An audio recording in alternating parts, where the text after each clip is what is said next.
أعوذ بالله من الشيطان الرجيم بسم الله الرحمن الرحيم رب اشرح لي صدري ويسر لي أمري واحلل عقدة من لساني يفقهوا قولي واجعل لي وزيرا من أهلي رب زدني علما رب زدني علما رب زدني علما آمين بسم الله الرحمن الرحيم۔ آج یما پارا آغاز ہو رہا ہے ماشاءاللہ، اور پہلی صورت ہے اس کی نبا۔ نبا خبر کو کہتے ہیں، نبی کا لفظ نبا سے ہی ہے۔ نبی کا مطلب ہے خبر دینے والا، اور نبا کا مطلب ہے خبر۔ نبا ایسی خبر کو کہتے ہیں جو مصدقہ ہو، کنفرمڈ، اوتھینٹک نیوز۔ تو نبی ایسی ہی خبر دیتے ہیں۔ خبر ہے قیامت کا آنا، جو ہر نبی نے دی ہے کہ دنیا مقصد کے لیے پیدا کی گئی ہے، کھیل تماشا نہیں ہے۔ کل کو تمہیں اٹھایا جائے گا، تمہارا حساب لیا جائے گا، اور پھر جنت اور جہنم کا فیصلہ ہوگا۔ اسی عظیم اطلاع کو نبا کہا گیا۔ بالکل شروع کی صورتیں ہیں یہ ساری کی ساری، اور ان کا بنیادی موضوع آخرت۔ تو اللہ فرماتے ہیں اما کا لفظ ہے کس بارے میں، اباؤٹ واٹ، یہی لفظ پارے کا نام بھی ہے۔ اما کس چیز کے بارے میں، یتساءلون وہ سوال کر رہے ہیں، سوال سے ہی ہے، سالا یا سالو سے، یتساءلون وہ سب سوال کر رہے ہیں، یعنی آپس میں کس بارے میں ڈسکشن کر رہے ہیں، پوچھ رہے ہیں، بار بار ایک دوسرے سے بات کر رہے ہیں۔ عرب کے جو کفار تھے، عرب جو تھے، ان میں آخرت کا کوئی تصور نہیں۔ دین ابراہیمی کو انہوں نے بدل ڈالا تھا، اور تقریباً 2500 کا زمانہ گزر چکا تھا ابراہیم علیہ السلام کو، تو یہ بھول بھال گئے، کتاب ان کے پاس نہیں تھی، گما چکے، گم کر چکے، تو بچے کچے عقائد پر کھڑے تھے۔ ابراہیم علیہ السلام کو اللہ کا رسول مانتے تھے، اسماعیل علیہ السلام کو اللہ کا رسول مانتے تھے، ابراہیم علیہ السلام کے نام کا کلمہ بھی پڑھتے تھے، ابراہیم علیہ السلام کے دین پر خود کو کرتے تھے دعویٰ، لیکن عقائد بدل دیے۔ اللہ کے ساتھ شریک بنا رکھا تھا افراد کو، بتوں کو نہیں۔ یہ غلط فہمی ہے۔ وہ یادگار میں بت بناتے تھے، مزار بھی بنائے ہوئے تھے انہوں نے، بت بھی بنائے ہوئے تھے، دونوں، لیکن افراد تھے، افراد جن کو یہ لوگ جو نیک لوگ تھے انہیں، یا یہ کم از کم انہیں نیک مانتے تھے، وہ نیک تھے یا نہیں یہ انہیں نیک ایٹ لیسٹ مانتے تھے۔ جیسے آپ دیکھیں جو منات ہے، تو جو عرب کی تاریخ ملتی ہے اس کے مطابق کہتے ہیں کہ ایک عورت تھی جو بڑی حسین تھی، ایک بچی تھی جو انہیں جنگل میں ملی، ان کے صحرا میں ملی، جنگل تو وہاں ہے نہیں، صحرا میں ان کو ایک بچی ملی، جس کو یہ لے آئے، کھا لیا کسی خدا ترس نے، اور پال لیا۔ بچی بہت حسین تھی، اور یعنی کہ وہ جو بات کہتی تھی وہ پوری ہو جاتی تھی، بس آزمائش میں تھی ان لوگوں کی، پتہ نہیں پوری ہوتی تھی یا ان کو لگتا تھا، ہو سکتا ہے وہ سمجھدار ہو، کیا پتا کیا تھا، لیکن بہرحال انہوں نے یہ دیکھا کہ وہ جو بات کہتی ہے پوری ہو جاتی ہے، تو ان کے ہاں یہ بات پھیل گئی کہ یہ تو خدا کی بیٹی ہے ماذن، تو منات کو خدا کی بیٹی کہتے ہیں، اور پھر اس کا بت بنا دیا۔ تو آپ دیکھیں ان کے مشہور ترین بتوں میں سے تھا منات۔ تو یہ اور اس طرح کے بہت سارے لوگ تھے۔ لات بھی ایک بندہ تھا، بڑا نیک آدمی تھا، اور لات کے بارے میں یہ بیان کیا جاتا ہے، ابن عباس کہتے ہیں کہ جب وہ زندہ تھا تو اتنا بہت سخی تھا، اور جو حاجی آتے تھے وہ ان کو ستو گھول کر ان کی ضیافت کیا کرتا تھا، یعنی کہ ان کی خدمت کرتا تھا، تو بہت نیک تھا۔ پھر وہ مر گیا، جب وہ مر گیا تو اس کا بھی بت بنا دیا۔ پتہ نہیں اب وہ خود کس عقیدے پر تھا، وہ تو ہمیں نہیں پتا، لیکن لات خود ایک انسان تھا اور بڑا نیک شخص تھا۔ منات کا تو نہیں پتا وہ نیک تھی کہ نہیں تھی، یہ اس کے بارے میں کہانی ہے، باقی اللہ بہتر جانتا ہے، مگر لات جو ہے وہ سخی اور نیک تھا۔ یہ نہیں پتا کہ وہ شرک والے دین پر تھا یا کہ موحد تھا، یہ نہیں پتا، مگر جب وہ مر گیا تو انہوں نے پھر اس کی پہلے قبر بھی تھی اس کی، اور اس کا بت بھی بنا لیا۔ بس اسی طرح سے سارے کے سارے۔ اصاف اور نائلہ بھی ایک مرد عورت تھے، اور بھی مختلف جو لوگ تھے وہ مختلف قبیلوں کے افراد تھے، مختلف قبیلوں کے افراد تھے، اور یہ سارے انسان تھے جن کو یہ گمان کرتے تھے کہ یہ اچھے لوگ ہیں۔ اب وہ اچھے تھے یا نہیں تھے وہ ایک علیحدہ بحث۔ تو افراد کو اللہ کا شریک بنا دیا تھا انہوں نے، اور کھلے عام شرک کرنے لگے تھے، دین میں بہت سارے توہمات شامل کر دیے تھے، جیسے ہمارے یہاں پر بہت سارے۔ ویسے دین کی بنیادی چیزیں قائم رکھی ہوئی تھی، روزہ رکھتے تھے مگر فرض روزے نہیں رکھتے تھے، فرض کا تصور بھول چکے تھے، ہاں منت شنت کے روزے رکھ لیتے تھے، صدقات بہت کرتے تھے، طواف حج یہ سب رائج تھا ان میں۔ نماز بھول بھال چکے، نماز کا کوئی کانسیپٹ ان کے ذہنوں میں نہیں،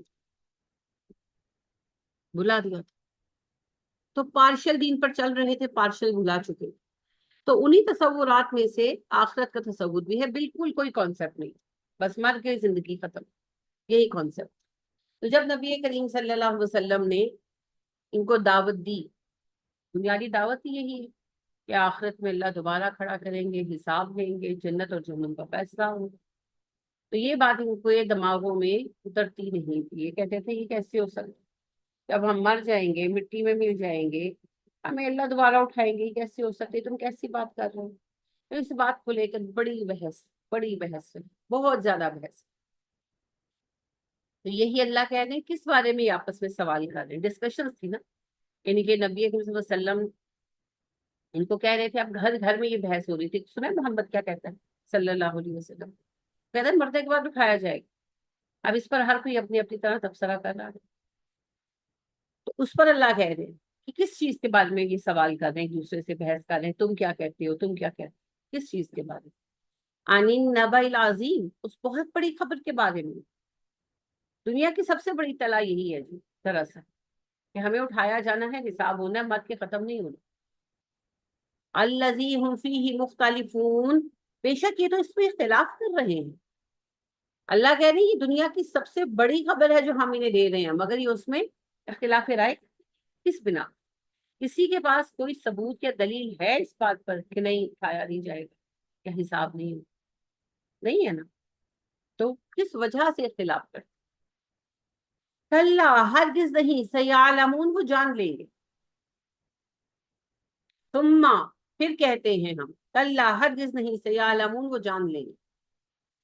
اللہ کہتے ہیں کہ بالکل بھی یہ اطلاع غلط نہیں، ان قریب انہیں پتہ چل جائے گا یہ سچ ہے۔ کب پتہ چلے گا؟ جب حشر کے میدان میں کھڑے ہوں۔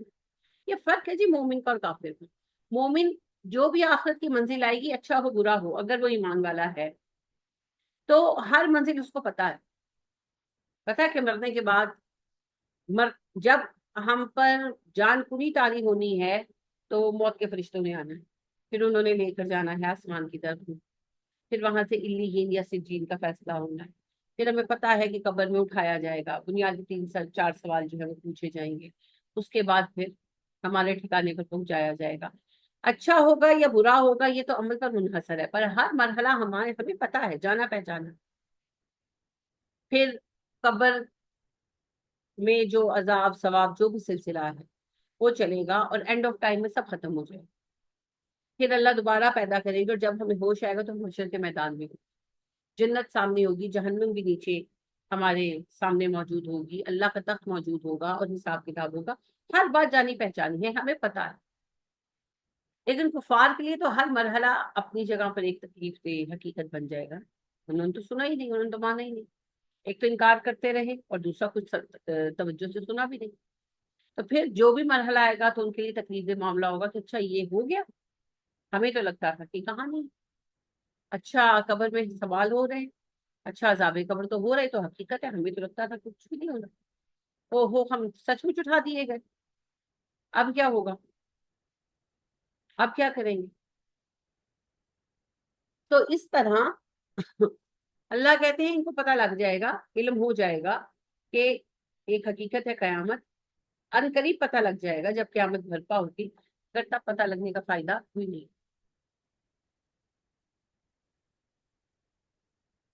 علم نجعل الارض مہادا، کیا ہم نے زمین تمہارے لیے بچھونا نہیں بنا دی؟ مہد کہتے ہیں گود کو، بیٹھنے کی جگہ کو،